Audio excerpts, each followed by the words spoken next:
everybody feels that way. They're afraid. You look at somebody else's social media and you're like, wow, I'm not that good, or wow, how can I make this better? And so I think the best way is just to educate yourself, continuously take master classes, practice your skill, again, do more trade. It's just kind of an ongoing process.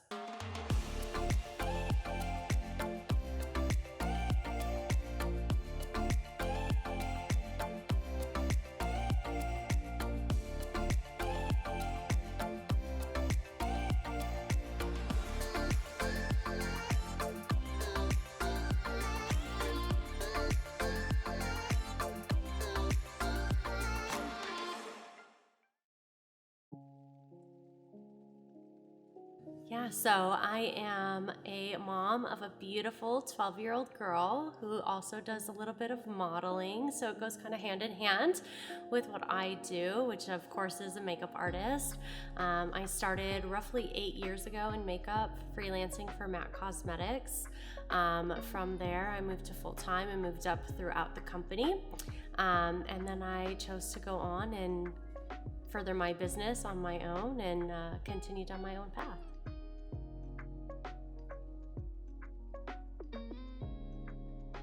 So I actually kind of fell into it. I didn't even really realize how much I loved makeup until one day I was sitting at home and there was this website called Beautylish that I stumbled upon, and it was all sorts of other pro makeup artists talking about what products they liked and posting images, kind of like another social platform, but you could also buy product there.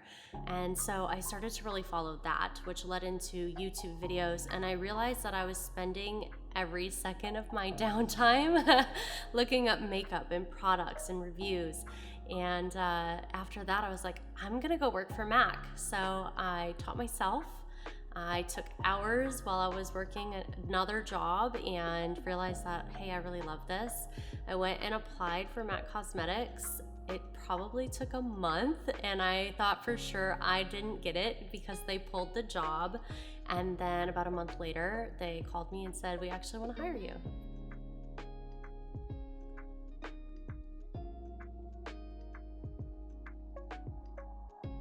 Absolutely. So my background, actually, since the time that I was in second grade, I've always been an artist. I used to draw, I paint, I've tattooed. And so getting into makeup artistry just seemed to be another step in something that I'm already so great at. And then from there, I just built it and expanded into learning all sorts of markets. It's not just bridal or beauty, it's fashion, it's consumer makeup. How do I take the runway and make it relatable to a customer, as well as avant-garde, special effects, all things so I can be relatable in all markets, but my main market is fashion and editorial.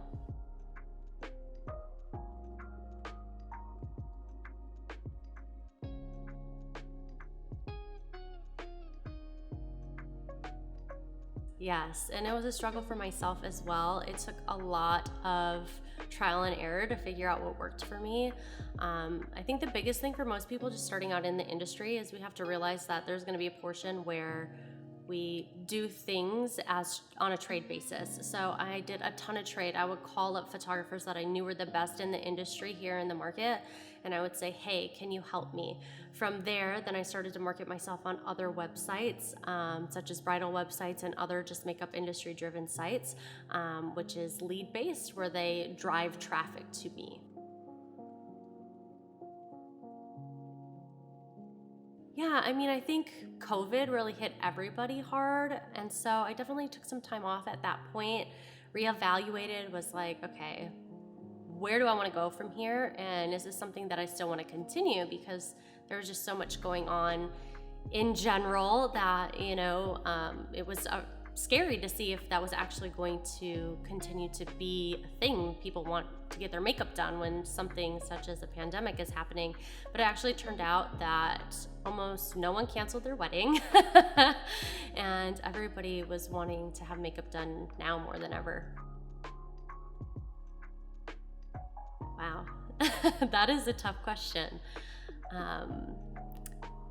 I think that I've learned most that if I put my mind to anything, that I can certainly accomplish it, not just in the makeup industry, but in my life in general.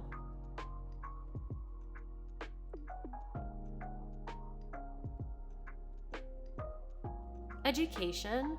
I think everybody feels that way. They're afraid. You look at somebody else's social media and you're like, wow, I'm not that good, or wow, how can I make this better?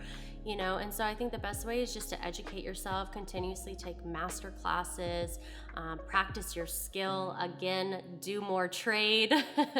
It's just kind of an ongoing process.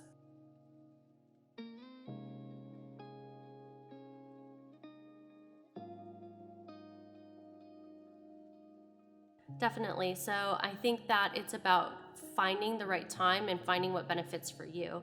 If I were to do makeup for somebody where it doesn't benefit my profile, then it doesn't make sense for me to volunteer my time towards that project. So I would just decline that one and save that space for paid work.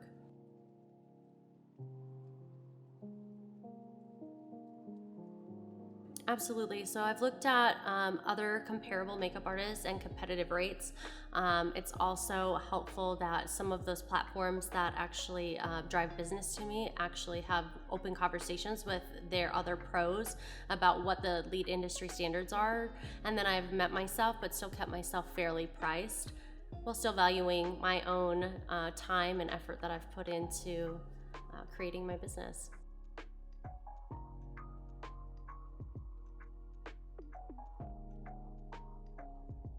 Absolutely. So the fact that she models is fantastic because that means I can take her to work with me a lot more often.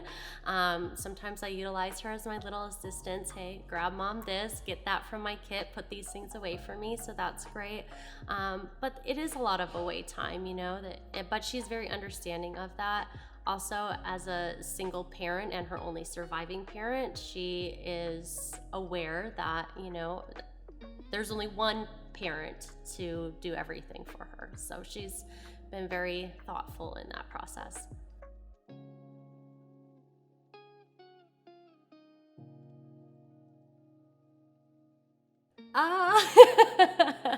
That is the question, right? For me, my self-care is being creative. So if I'm not doing makeup, I am creating an idea for a next shoot of something that I want to trade on. I am creating wardrobe. I'm creating headpieces. I paint still. So going back to my childhood, I still draw, and I take those moments, that extra hour or 2 hours out of the day for myself in that way, where I can still spend time with my child, teaching her something that she may also enjoy.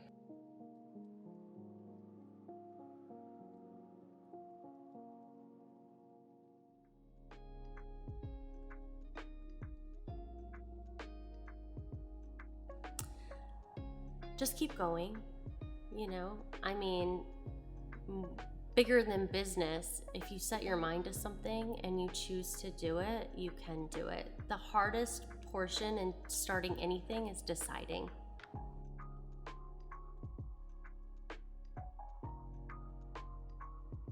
Sure. Again, education in a different form.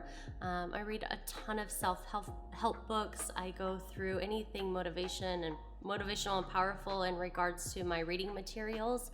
And so that helps to give that forward mindset and continuing to push forward.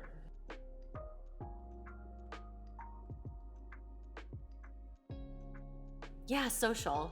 I mean, everyone is living in a social world. I think it's important to take things, be inspired by them, and then either choose bits and pieces of them or use them to create something entirely different.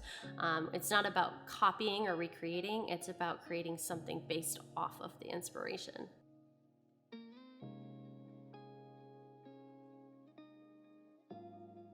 So not so much in regards to copying, because I feel like anybody who's recreated a look of mine has tagged me into such things. However, I have had an instance somewhat recently where somebody actually took credit for my work. And I was lucky enough that the photographer was like, hey, we actually didn't work together, so can you fix that? And, they stated it was a mistake, and that's okay, but, you just kind of have to keep your eyes out for things like that.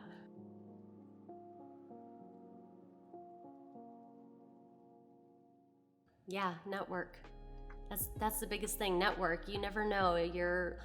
friend's lawyer down the street might end up being somebody who needs you for your makeup job, or it could be your next door neighbor. You never know. Just continue to get to know people, be genuine, and that's how you build business. Okay with everything? Yeah. Okay. You did good. I could probably add more questions to her than I did.